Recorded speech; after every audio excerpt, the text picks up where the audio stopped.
Alright, this may not look like it, but this isn't a normal IKEA, if you know what I mean. And if you don't, welcome to scp-3008. This is an ever-expanding IKEA where employees hunt you down at night. So before it becomes night, I'm going to have to create a shelter. First of all, I need to find a good spot to actually put the base.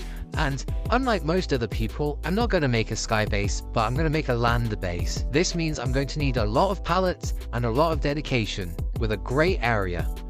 Kind of like this one here. I don't need to rush building this because on the first few nights there's not really any employees, and the ones which are here are in few numbers so that they won't affect me as much. So all I need to do now is get as many pallets as I can to make walls. Alright, so that's the ceiling of the first room done. I just need a bunch more pallets to fully cover everything else. My overall plan for this is to make it 4 stories, and that's going to take a while with a lot of pallets. I'm also going to look around and decorate the place because I don't want it looking bland. I'm going to be living here after all. In the corner over here, I'm going to have a bunch of food just because I'm going to need it. Because after a few days, I'm not going to venture out too far to collect any. And whilst I was making the snack corner, it became my first night here.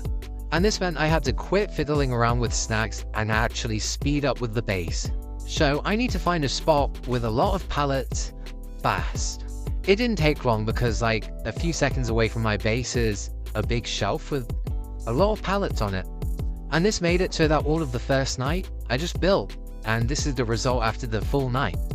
There's a ladder here, there's a roof here, you go in, there's a little bit of decoration but not much. So I'm just going to keep building, which is basically all you do in this game. Because no one is here to stop me because all the employees are faceless monsters, I'm just going to take the TV. And because right now I don't have a place to put it, I'm just going to leave it up here, right there. I also decided to put it downstairs not too long after, because I thought it would look better, because downstairs doesn't currently have any decoration that wasn't there before. But anyway, I have to continue with my journey of creating the base. But before I do too many dangerous things, I'm going to need to create a waypoint so that when I die, I can find it. On day 2, it was a little bit foggy, and I didn't know it could go foggy inside an IKEA, but I guess it can. Fog only means that the employees can attack me and my visibility is a little bit less, which overall doesn't matter. I also figured out that if a wall is surrounding my entire base, I can't enter, so I'm going to add a sliding entrance because the employees won't be able to fit in, and if I can slide under, I can still get in. I was also fiddling with a TV and this popped up. So, that's a bit freaky. Hopefully that doesn't attack me in this. I also decided now would be a great time to decorate my base. So I got a beanbag, I got another beanbag, and I got an entire TV with a Nintendo GameCube. And then I put up this cool pencil light so my base, once I put a big roof on top, wouldn't be completely dark. And the last thing in this room is a plant. And this plant meant the last thing I am adding to the first floor. So now it's time to fully make and then decorate the second floor. It's taken a while. I'm only on night 5 and I've not finished the floor yet, but it's only taking a while because food is a big problem. Because to get into my base I need to slide in, and to slide I need to run, and to run I need food.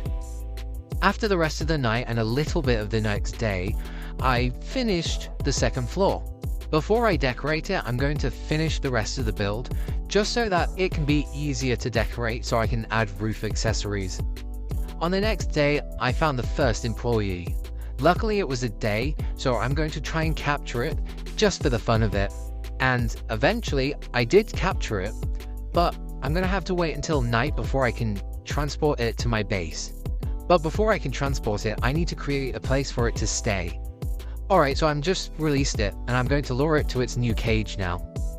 Alright, so something I didn't know is that this mini guy could jump, so I had to drop the pallet and run, but unfortunately, yeah, I had my first death.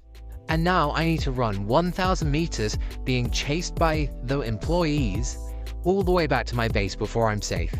The only good thing about it is now I have full energy and full hunger. Alright, I'm back, and this little pit squeak is going to be trapped in the cage. It became day before I could trap it and it jumped out using my head. So this little store worker got lucky. Anyway, throughout the rest of day 8, I made the cage look a little bit better so I could see inside it. And the safety mechanism for me is a sliding door at the back, so after I lock myself in, I can slide out, but the employee is stuck inside. And after a day of waiting, it became night, meaning I'm gonna catch an employee. And it didn't take long before an employee came scurrying in. I tried to trap it in the normal way, but that didn't work, so I went in, put down the pallet, and I slid out. And then she appeared, the one who killed me the prior night, and I didn't trust her. I didn't trust trying to get her back in, so I went back in my base and I spent the rest of the night in it. This is the employee I caught last night. I'm gonna call him Harold. Kinda looks like a Harold. Hello, my pet Harold. Enjoy your foreverless in there. Getting back to the main task and not what I've been doing for the last 2 nights, I'm going to finish my base. And whilst I was collecting pallets, this guy showed up. So I decided that his only job was to decorate the floors, which is something I wasn't particularly keen on doing. After I showed him my base, he kinda went off and did his own thing creating the second floor's decorations. And I carried on wandering down the endless shelves collecting pallets. But then on day 10, it was a blood moon, which meant all the enemies were faster, stronger, which was a bad thing because I was out collecting pallets all night, and I'm not going to stop for that. I also decided that a blood moon was perfect to create a balcony, and I think it turned out pretty good. Whilst I was out collecting pallets, an employee saw me, so I hid in a cupboard, and then it just chased me into the cupboard.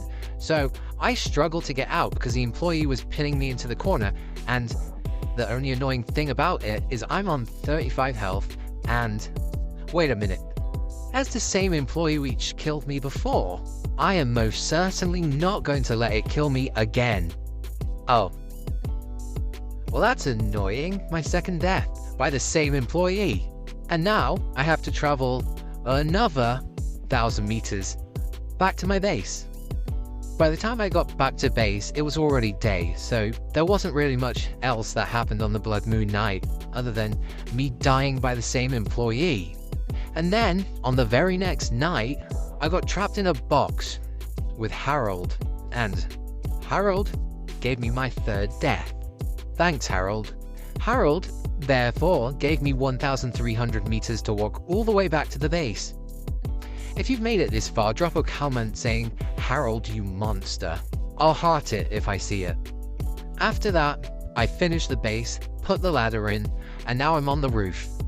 This meant my base is now done. Wait a minute. This is not a normal night. I've not seen this before.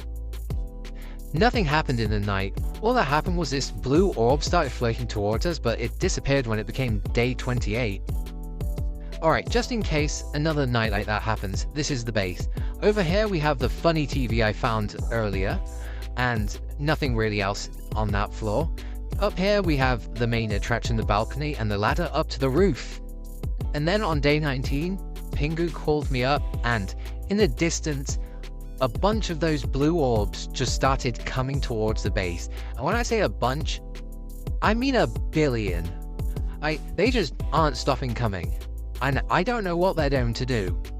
Something strange about them is they just seem to follow me, kind of like an employee, and then they just started tearing the base apart. And this is heartbreaking. Everything I've worked for in the past 18 days is being absolutely obliterated by the balls. Just look at it fall apart in the distance. And no, Harold! Harold is a fallen soldier in this war against the blue balls. But the real heartbreaker here is the destroying of my base. Everything I've worked for being destroyed by some blue orbs. But I will not cower in fear. I will go down with my base. I will avenge Harold's death by dying with him.